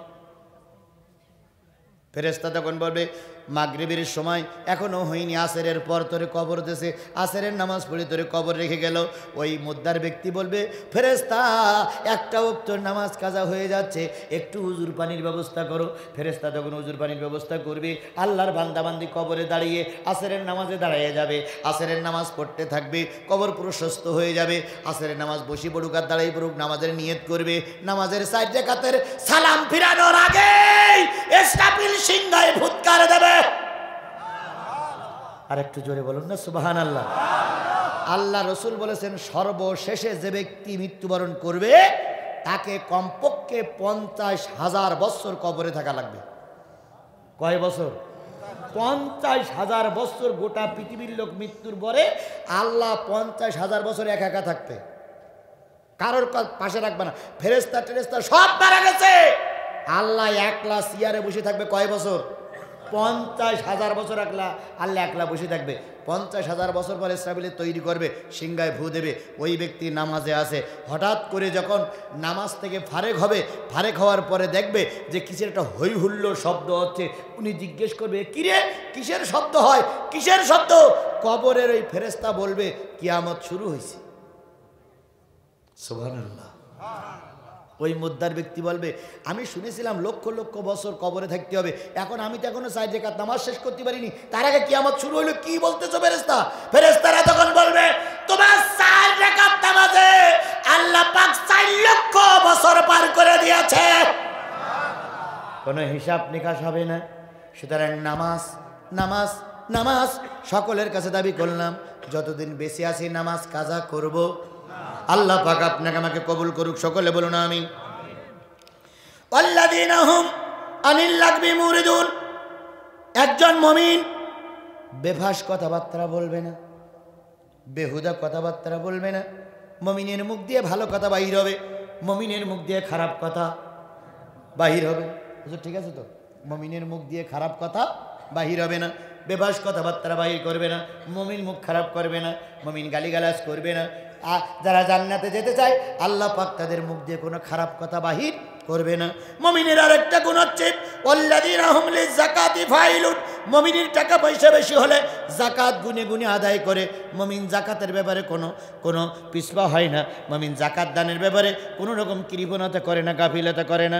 রসুলের একজন সাহাবী ছিলেন, এই লোকটি রসুলের কাছে বলেন, ইয়া রাসূলুল্লাহ আমার জন্য দোয়া করেন, আল্লাহ যেন আমার ধনী বানায় দেয়। হুজুর বললেন, ধনী হওয়া কিন্তু ভালো লক্ষণ নাই, কারণ ধনী হওয়ার পরে কিছু মানুষ কিন্তু পথভ্রষ্ট হয়ে যায়। এই 2 জন লোক উঠলেন, কি ঘটনা? আর 10 মিনিট সহ্য করা যাবে না? 10টা মিনিট, 10 মিনিট 40 হয়েছে। আমার ঘড়িতে 40 হয়েছে, 3 মিনিট হলো 40 হয়েছে। আপনাদের ঘড়িতে কত হয়েছে? 40 আর 10 মিনিট, তাহলে কত হবে? 50 আমরা শেষ করব, 10 মিনিট মোনাজাত করতে চলে যাবে। আর এর ভিতরে আমি কথাগুলো শেষ করি। আমার ভাইরা, আপনারা যে ফুটপাট করে ওঠেন, আচ্ছা বলেন তো, সারা জীবনে 20টা মাহফিল শোনেন নাই? এরকম একটা লোক হাত তোলেন তো, হুজুর আমি সারা জীবনে 20টা মাহফিল শুনিনি। তাহলে 20টার বেশি মাহফিল শুনেছি না ভাই? এর ভিতরে তারেক মনোয়ারের মাহফিল আছে, আমির হামজার মাহফিল আছে, মেজানুর রহমান আজারির মাহফিল আছে, তারপরে কত ভালো ভালো বক্তার ওয়াজ শুনেছেন। কথা বলেন ঠিক না বেটি? প্রত্যেকটা হুজুর মঞ্চে উঠে কতক্ষণ ওয়াজ করে? 1.5 ঘন্টা 2 ঘন্টা। 1 ঘন্টাতে শুরু করি, 1.5 ঘন্টা 2 ঘন্টা। আচ্ছা বলেন তো, এই 20টার মাহফিলে যেয়ে একটা বক্তারও দেখেছেন যে আপনাদের বসাই রেখে পেশাব করি আসুক বলি চলে গেছে? যে ভাই আমি অনেকক্ষণ বসে আছি, পানি খাওয়া বেশি হয়েছে, তা আপনারা বসেন একটু পেশাবটা সেরিয়ে আসে, আপনারা তারা জিকির করেন, এরকম কোনো বক্তা দেখেছে? দেখেছেন? একটা লোক বলেন তো, হুজুর আমি দেখেছিলাম উমুক মাহফিলে বুড়ো বক্তা গুটিয়ে সহ্য করতে পারিনি, আমাদের বসাই রেখে পেশাব করতে গেছে। একটা বলেন তো। তাহলে কোনো বক্তার পেশাব লাগে না, তোমার এত পেশাব লাগে কেন? ডায়াবেটিস আলা বক্তাও তো থাকে। কথা বলেন ঠিক না বেটি? কোনো ডায়াবেটিস আলা বক্তা পেশাব করতে যায় না, আর উনি নড়ি দিলে ফুটফাট ফুটফাট করে ওঠে, ও শয়তানেরও গুঁতো হয়। পেশাব লাগেনি তাও একটু পেশাব করি। কথা বলেন ঠিক না বেটি? একজন উঠেছে কি 1 নম্বর, আর একজন উঠেছে কি 2 নম্বর, আর একজন উঠেছে 3 নম্বর। তা বক্তা জিজ্ঞেস করে 3 নম্বর সে কি? তো ওদের বিড়ি বিড়ি বিড়ি বিড়ি বিড়ি, ওদের এনতাজ বিড়ি পকেটে আছে, গাড়িতে আছে, ওই দেশালাই একটু টেই নিয়ে আসি। 2 ঘন্টা ওয়াজ শুনতে পারে না, বিড়ে খাওয়ার জন্য ব্যস্ত হয়ে যায়। কথা বলেন ঠিক না বেটি? আমি তো সময় বেঁধে দিয়েছি, 10 থেকে 15 মিনিটের ভিতরে আমরা শেষ করব। কেন এত ব্যস্ত হচ্ছেন? হয়ে গেছে আমাদের। আমার ভাইয়েরা, রাসূলের কাছে বলেন, ইয়া রাসূলুল্লাহ আমার জন্য দোয়া করেন, আমি যেন কি হতে পারি? ধনী হতে পারি। হুজুর বললেন, ধনী হওয়া কিন্তু ভালো লক্ষণ নয়, কারণ ধনীদের হিসাব বেশি দেওয়া লাগবে। ওই লোকটা বলেন, ইয়া রাসূলুল্লাহ দোয়া করেন, আমার ধনী হওয়ার বড় শখ। হুজুর মাথায় হাত দিয়ে দোয়া করেন, আল্লাহ তুমি এর ধনী বানাই দাও। ধনী হয়ে গেল, অনেক সম্পদ হলো। অনেক সম্পদ হওয়ার পরে ওই লোকটি এখন আর 5 ওয়াক্ত নামাজ জামাতে আসে না, 2 ওয়াক্ত আসে, 2 ওয়াক্ত আসে না, ফজর আর এশায় আসে না, মাগরিব জোহর আর আসর আসে। নবী একদিন ডেকে জিজ্ঞেস করলেন, আসো না কেন? কই ইয়া রাসূলুল্লাহ ছাগল ভেড়া গরু এত বেশি হয়েছে, ফজরে আর এশায় আসতে পারি না। হুজুর বললেন, দেখেছো তো কি অবস্থা? কয় হুজুর ভুলে যাইনি, কিন্তু আসতে পারি না। কিছুদিন পরে এসে বলতে, ইয়া রাসূলুল্লাহ যে জায়গায় আমার ছাগল ভেড়ার ঘর ছিল ও জায়গায় কুলুসে নামে একটু দূরে চলে যাব। নবীজি বললেন, যাও। এখন জুমার নামাজ পড়তে আসে, 5 ওয়াক্ত নামাজ আর পড়তে আসে না। ঈদ বছরে জাকাতের আয়াত নাজিল হয়ে গেল। আল্লাহ পাক আয়াত নাজিল করে দিয়ে বললেন, 40টা ছাগল থাকলে কয়টা ছাগল জাকাত দিতে হবে? একটা। 40টা গরু থাকলে একটা গরু জাকাত দিতে হবে। 40টা টাকা যদি থাকে 1 টাকা জাকাত দিতে হবে। এই আয়াত যখন নাজিল হলো, আল্লাহ রাব্বুল আলামিন বলেন, যারা জাকাত আদায়কারী কারিনী হয় তাদেরকে পাঠিয়ে দাও। পাঠিয়ে দেওয়া হলো। ওই লোকের কাছে বলল, জাকাত ফরজ হয়েছে, জাকাত দেওয়া লাগবে। ওই লোক বলল, কতটা ফরজ? কয় 40টা ছাগলে 1টা ছাগল। ও লোক তখন চিন্তা করে, যে ছাগল গরু আমার হয়েছে, 1টা করে যদি দেই বহুত হবে। বললেন যে ভাই আপনারা জাকাত আদায় করে নিয়ে আসেন, ফিরে যখন আসবেন তখন জাকাতের ছাগল গরু নিয়ে যাবেন। ওরা যখন ফিরে আসলো, এসে বলল জাকাতের ছাগল গরু দাও। ওই লোক তখন বলল, ভাই আপনারা যান, আমি রসুলের কাছে জমা দেব। এবার কিছুদিন পরে কিছু থেংকো ছাগল আর গরু নিয়ে রসুলের কাছে যে বলছি, রাসূলুল্লাহ এগুলো আমার জাকাতের টাকা পয়সা, জাকাতের ছাগল গরু। হুজুর বললেন, তোমার ওই জাকাত আর ইসলাম গ্রহণ করবে না, তোমার জাকাত ইসলাম নেবে না। কেন নেবে না? তুমি ইসলাম শরিয়াত মোতাবেক হিসাব করে জাকাত দাওনি। তুমি তোমার মন গড়া জাকাত দিয়েছো, তুমি তোমার মন গড়া কাপড় দিয়েছো, তুমি মন গড়া কিছু থেংকো জাকাত দিয়েছো, মানুষের কাছে মাইকিং করেছো, কিন্তু হিসাব করে জাকাত দেওনি। যারা হিসাব করে জাকাত দেয় না তাদের জাকাত আল্লাহ গ্রহণ করে না। আমাদের দেশে দেখা যায় জাকাতের পয়সা শোধ করার জন্য কিছু ন্যাংটা শাড়ি কেনে। কি শাড়ি? ও মশারি চাইতে আরো পাতলা। আগে তো মেয়ে লোকের কিছু দেখা যেত না, এখন এই হাজ সাহেবের শাড়ি পরে মেয়ে লোকের সব দেখা যায়। আর হাজ সাহেব তখন মিসকে মিসকে তাকায় আর কয়, এই জন্য তো দিয়েছিলাম যেন তোর সব দেখা যায়। বিশ্বাস করো মুসলমান, জাকাতের টাকা টাকা দিয়েই দেওয়া লাগবে। জাকাতের টাকা দিয়ে শাড়ি কিনলে চলবে না, জাকাত আদায় হবে না। টাকা দিচ্ছেন জাকাতের, জাকাতের দিচ্ছেন টাকা, আপনি শাড়ি কিনবেন কেন? আপনি টাকা দেবেন 200, ও যদি বিড়ি কিনে খায় তাও ভালো, তবু জাকাত আদায় হয়ে যাবে। তুমি শাড়ি কিনে মিটে যায়, কাপড় চোপড় দিলে সকল ঝামেলা মেটে না, কারণ পরনের সেইতে খাবার দাম জিনিসটা আগে প্রয়োজন। রসুলের ওই সাহাবীর জাকাত রসুল নেন নাই, আবু বকরের সময় ওই সাহাবীর জাকাত নেন নাই, ওমরের সময় পর্যন্ত বেঁচে ছিল, ওর জাকাত আল্লাহর ইসলাম গ্রহণ করি নাই। সুতরাং ভাইরা আমার, জাকাত গুনে গুনে দেবেন। যদি জাকাত গুনে গুনে দিতে পারেন, জাকাত হিসাব করে দিতে পারেন, আপনি 8টা জান্নাতের মালিক। ওয়াল্লাযীনা হুম লিফুরুজিহিম হাফিজুন, যারা লজ্জাস্থানের হেফাজত করে, পুরুষ হওয়ার নারী হও, লজ্জাস্থানের হেফাজত করো। পুরুষ স্ত্রীর ব্যবহার করবে, স্ত্রী স্বামীর ব্যবহার করবে, অন্য জায়গায় কোনো জায়গায় ব্যবহৃত হবে না। স্বামী গেছে কাট কাটি, বাগে ধরিয়ে খাক, আমার দেওরা বেঁচে থাক। স্বামীর সামনে যখন ঘরে আম্মা যান, তখন পচা নাড়ি ভুড়ি পুড়ে ঘরে, স্বামী তখন দুর্গন্ধ জ্বালা সহ্য করতে পারে না, কয় পোড়া কোবাইলে মরিস না কেন। আর রাস্তায় যখন বের হয়, এমন সেই নাড়া তোর পরে পাড়ার লোকেরা, রাস্তার লোকেরা, গ্রামের লোকেরা কয়, আপা আপা আপা কই যাবেন আপা? আপা কয় দুলাবাড়ি বাড়ি যাচ্ছি। আছে না নাই? জোরে বলেন আছে না নাই? তোমার লজ্জাস্থান শুধু তোমার স্বামী ব্যবহার করবে, আর স্বামী তোমারে বলি তোমার লজ্জাস্থান শুধু তোমার স্ত্রী ব্যবহার করবে, অন্য জায়গায় ব্যবহৃত হবে না। যদি আমল করতে পারো, তুমি 8টা জান্নাতের মালিক।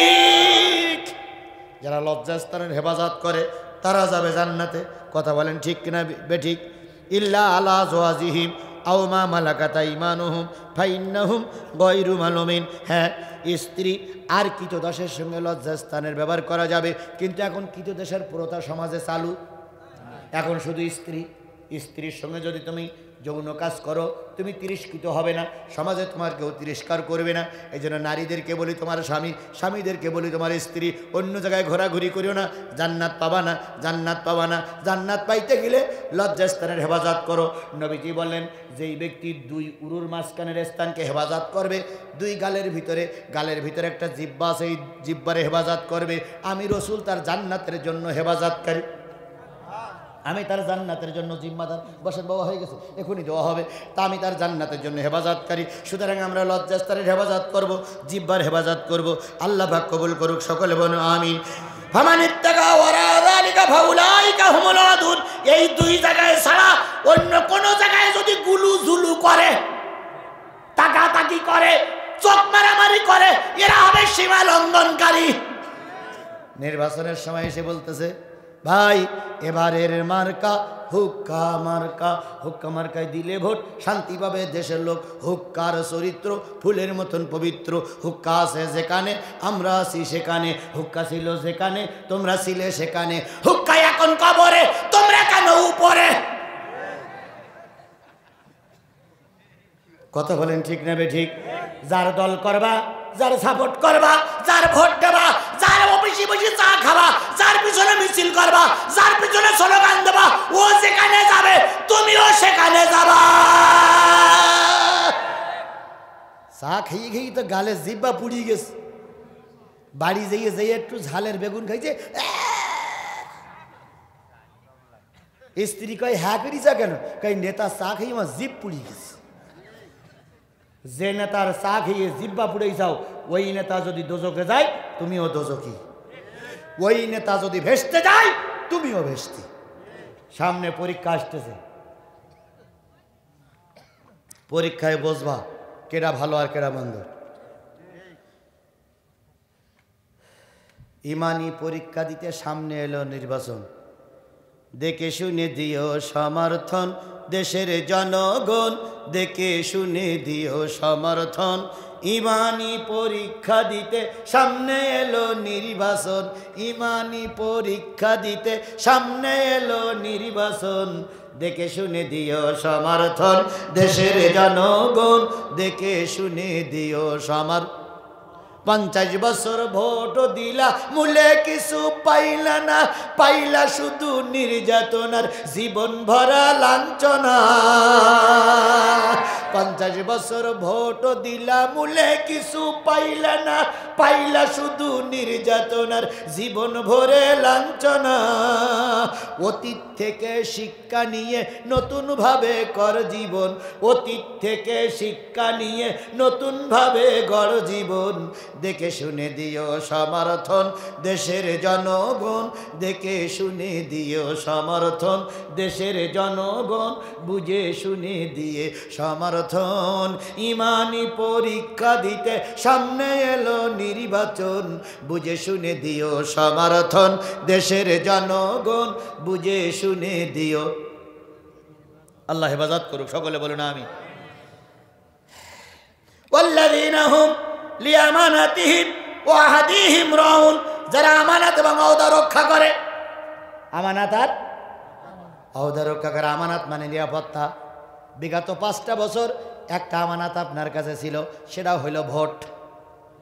বিগত 5 বছর একটা আমানত আপনার কাছে কি সংরক্ষিত রয়েছে। কয় তারিখে প্রয়োগ করবেন? 5 তারিখে। এটা হলো আপনার পবিত্র আমানত। কথা বলেন ঠিক না বেঠিক? ভোট কেন্দ্রে লেখা থাকে ভোট একটা পবিত্র, আমার ভোট আমি দেব যারে খুশি, লেখা থাকে। দেখেছেন আপনারা? লেখা থাকে, দেখেছেন? তাহলে তাই যদি হয়, তাহলে আমি ভোট কেন্দ্রে ভোট দিতে পারি না কেন? আমার আগে অন্য দুলা ভাই দিয়ে দেয় কেন? বাপেরটাও দেশে। হ্যাঁ, দাদি যাচ্ছে ভোট দিতে, দাদির বলছে তোমারটাও দিছি, যাও বাড়ি যাও। কি সুন্দর আল্লাহর ওলি, মরা লোকের ভোটও এরা দিয়ে দেয়। সত্যি ছাড়া মিথ্যে কথা বলার জন্য আমি আইছি নাকি? আর আহাদিহিম রাউন, যারা তাদের ওয়াদা সমূহ পালন করে। এখন আমরা ওয়াদা করেছি কয় ওয়াক্ত নামাজ পড়ব। আপনি যদি ওয়াদার পরে টিকে থাকতে পারেন আপনি মুমিন, আর যদি আপনি ওয়াদার পরে টিকে না থাকেন, কালকে নামাজ না পড়েন, আপনি মুনাফিক। কার কাছে ওয়াদা করেছি? আল্লাহর কাছে ওয়াদা করেছি। আল্লাহকে দেখেছে? হাত উঁচু করেছি, হাত কি সাক্ষী আছে? কাঁধে ফেরেশতা আছে তো? জমিনের পরে বসেছি, জমিন সাক্ষী দিতে পারে তো? তাহলে আপনি যদি কালকের থেকে ওয়াদা পালন না করেন আপনি মুনাফিক। আমরা ওয়াদা পালন করার জন্য চেষ্টা করব ইনশাআল্লাহ। ওয়াল্লাযীনা হুম আলা সালাতিহিম ইউহাফিজুন। আল্লাহ রাব্বুল আলামিন প্রথম শুরু করলেন নামাজ দিয়ে, আবার শেষে এসে বলতেছে নামাজের হেফাজতকারী, পুরুষ আর নামাজের হেফাজতকারী জান্নাতুল ফেরদাউসি যাবে। সুবহানাল্লাহ বলে, আরো জোরে বলেন সুবহানাল্লাহ। উলাইকা হুমুল ওয়ারিসুন, তারা হলো উত্তরাধিকারী। কোন জায়গার উত্তরাধিকারী? আল্লাযীনা ইয়ারিসুনাল ফেরদাউসা হুম ফিহা খালিদুন। আল্লাহ পাক বলেন তারা হলো জান্নাতুল ফেরদাউসির উত্তরাধিকারী, চিরকাল সেখানে থাকবে, কেউ ডিস্টার্ব করবে না। লা ঈমানা ইল্লা মা আমানাত লাহু, ওই ব্যক্তির ঈমান নাই যার আমানতদারি নাই। ওয়ালা সালাতা লিমান লা তুহরা লাহু, ওই ব্যক্তির নামাজ নাই যার পবিত্রতা নাই। যে ব্যক্তির নামাজ নাই তার দিন নাই। ইন্নামা মাউদিউস সালাতা মিনাদ দিন কা মাউদিউর রাসি মিনাল জাসাদি, শরীরের সঙ্গে মাথার যেমন সম্পর্ক, ঈমানের সঙ্গে নামাজের তেমন সম্পর্ক। যার নামাজ নাই তার ধর্ম নাই, যার নামাজ নাই সে মুসলমান না। বাইনাল আবদি ওয়াল কুফরু তারকুস সালাহ, মুসলমান আর কাফেরের ভিতরে একটাই পার্থক্য, সেটা হলো নামাজ। আসুন আমরা সবাই নামাজি হয়ে যাই। আজকের মাহফিল থেকে শিক্ষা নেই, যতদিন বেশি আছি নামাজের পক্ষে থাকব। রাজি? রাজি? আল্লাহ পাক আমাদের এই আমলের পরে টিকে থাকার তৌফিক দান করুক, সকলে বলুন আমিন। আমার আর একটা মাহফিল আছে আপনাদের এলাকায়, কোথায় জানান না? হ্যাঁ,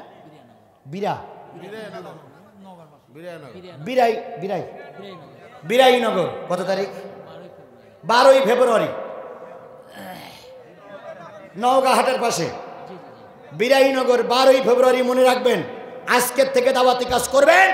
এই দাওয়াতি কাজ করে ওখানে আরো লোক বেশি দেখাবো ইনশাআল্লাহ। আমরা লাঙ্গলমোড়ায় ওয়াজ করেছিলাম, আপনারা সেখানে ছিলেন? বলেন তো কোন সূরাতে আলোচনা করেছিলাম? সূরা সফ।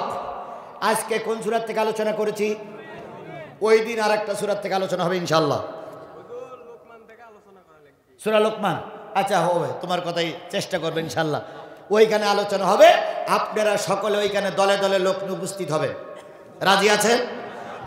আমরা চাইলে আরেকটু সময় আলোচনা করতাম, কিন্তু আগামীকাল আমার কক্সবাজার পেকুয়ায় মাহফিল। কোথায় কক্সবাজার হিসাব করেছেন একবার? আমি এখান থেকে দোয়া করে যদি আল্লাহ তৌফিক দেয় আমি ওই উদ্দেশ্যেই রওনা হব। এই জন্য আজকে আমি সময় দিয়েছি, তারপরে 12টা পর্যন্ত সময় দিয়েছি। আজকে আর হয়তো হলো না, আগামীতে ইনশাল্লাহ যদি বেঁচে থাকি আরও নতুন নতুন কথা আসবে এর ভিতরে আরও নতুন অনেক ঘটনা ঘটবে, সেগুলো আপনাদের সামনে তুলে ধরার জন্য আমি চেষ্টা করব ইনশাআল্লাহ। আমা তৌফিকি ইল্লা বিল্লাহ। সভাপতি সাহেব 1 মিনিট সালাম বিনিময় করবেন, তার ভিতরে আমরা সূরা ফাতিহা, ইখলাস শরীফ, দুরূদ শরীফ পড়ি। বিসমিল্লাহির রহমানির রহিম। কি বললাম এতক্ষণ? কি বললাম? যার বেশি বেশি চা খাবেন ও যদি ভেস্তে যায় আপনি ভেস্তে যাবেন, ও যদি দোজখে যায় আপনি দোজখে যান। এখন এরপরে যদি চা খাওয়ার কথা বলি তাহলে আর কি হবে ভাই? নেন বল। আসসালামু আলাইকুম। এত রাত পর্যন্ত আপনারা দূর দূরান্ত থেকে এসে আমাদের জালসাকে সফলকাম করলেন, এর জন্য আমি আমার এই ছেলেদের পক্ষ থেকে বা কমিটির পক্ষ থেকে আপনাদেরকে অশেষ ধন্যবাদ জানাচ্ছি। এবং তার সঙ্গেই আজকের জালসা এই মোনাজাতের পরই শেষ ঘোষণা করছি। আসসালামু আলাইকুম। আস্তাগফিরুল্লাহ রাব্বি মিন কুল্লি জামবে ওয়া আতুবু ইলাইহি লা হাওলা ওয়ালা কুওয়াতা ইল্লা বিল্লাহিল আলিয়্যিল আযীম। আল্লাহুম্মা আমিন। রব্বানা যালামনা আনফুসানা ওয়া ইল্লাম তাগফির লানা ওয়া তারহামনা লানাকুনান্না মিনাল খাসিরিন। রব্বিরহামহুমা কামা রাব্বায়ানি সাগীরা। রব্বানা إننا آمنا فاغفر لنا ذنوبنا وقنا عذاب النار وقنا عذاب القبر وقنا عذاب الحشر وقنا عذاب الميزان وقنا عذاب الصراط رب ارحمهما كما ربياني صغيرا। মহিয়ান গরিয়ান সর্বশক্তিমান আল্লাহ, তুমি তোমার কুদরতি নয়নে এই বিশাল কাফেলার দিকে লক্ষ্য করো।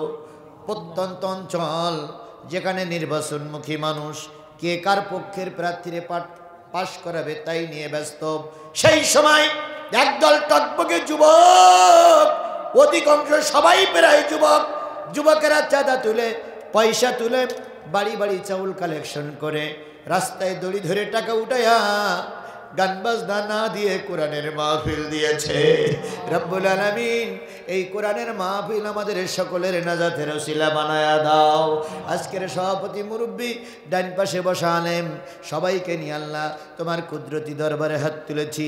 এই মাহফিলের ইন্তেজাম যারা করলো, শোনার জন্য যারা এসেছে, বলার জন্য আমরা যারা আসলাম, আর এখানে এসে যুবকদের হাতকে শক্তিশালী করার জন্য 2 টাকা 5 টাকা 100 টাকা 200 টাকা দিয়ে যারা সাহায্য করেছে, কিয়ামতের দিন এই মাহফিল আমাদের সকলের নাজাতের জরিয়া বানায়া দিও। গভীর রজনীতে হাত তুলেছি, কত লোকের মা নাই, কত লোকের আব্বা নাই, দাদা দাদি নানা নানি আত্মীয় স্বজন মাতৃগুলো পিতৃগুলো শ্বশুরকুলের মানুষগুলো মন মন মাটি বুকের পরে করে নিয়ে আম বাগানে কাঁঠাল বাগানে ঘুমায় গেছে রে বাউলা। যাদের আপনজন কবরবাসী হয়েছে তাদের কবরগুলো তুমি জান্নাত দিয়ে ভরপুর করে দাও। আপনজন যারা বেঁচে আছে খেদমত করে জান্নাত কিনে নেওয়ার তৌফিক দিয়ে দাও। আল্লাহ সূরা মুমিনুনের 1 থেকে 10টা আয়াতের পরে ভিত্তি করে যে কথাগুলো বললাম, বক্তা শ্রোতা সকলকে আমল করার তৌফিক দিয়ে দাও। আমরা ওয়াদা করেছি 5 ওয়াক্ত নামাজ পড়ব। যুবকদের কবুল করো, আমাদের সবাইকে কবুল করে নাও। রব্বুল ইজ্জাত ওয়াল জালাল তোমার কুদরতি পায়ে ধরে দোয়া করতেছে, আল্লাহ বাংলাদেশটারে তুমি কোরআনের দেশ বানায়া দাও। একটিবারের জন্য কোরআন আমার দেশে চলতেছে দেখার তৌফিক দিয়ে দাও। জাতীয় সংসদকে কোরআনের সংসদ বানায়া দাও। সকল এমপিদেরকে কোরআনওয়ালা বানায়া দাও। মন্ত্রী, রাষ্ট্রপতি, প্রধানমন্ত্রী কোরআনওয়ালা বানায়া দাও। আল্লাহ তাআলা কোরআনের কথা বলতে যেয়ে যারা জেলের ভিতরে বসে কাঁদে রে মাওলা, তাদেরকে অনতি বিলম্বে আমাদের মাঝে ফিরে আসার তৌফিক দিয়ে দাও। দোস্তের খাতিরে আল্লাহ আমাদের সকলের দোয়া কবুল করে নাও। যুবকেরা হাত তুলেছে, আমরাও হাত তুলেছি। 5 ওয়াক্ত নামাজ ইচ্ছা করে ছেড়ে দেব না, ওয়াদার পরে টিকে থাকার তৌফিক দিয়ে দাও। আল্লাহ অনেক মা বোনেরা অনেক দূর থেকে কষ্ট করে এসেছে, আল্লাহ তুমি দয়া করে আজকের আলোচনা থেকে মা বোনদেরকে শিক্ষা নিয়ে চলার তৌফিক দিয়ে দাও। সুবহানা রাব্বিকা রাব্বিল ইজ্জাতি আম্মা ইয়াসিফুন ওয়া সালামুন আলাল মুরসালিন ওয়ালহামদুলিল্লাহি রাব্বিল আলামিন।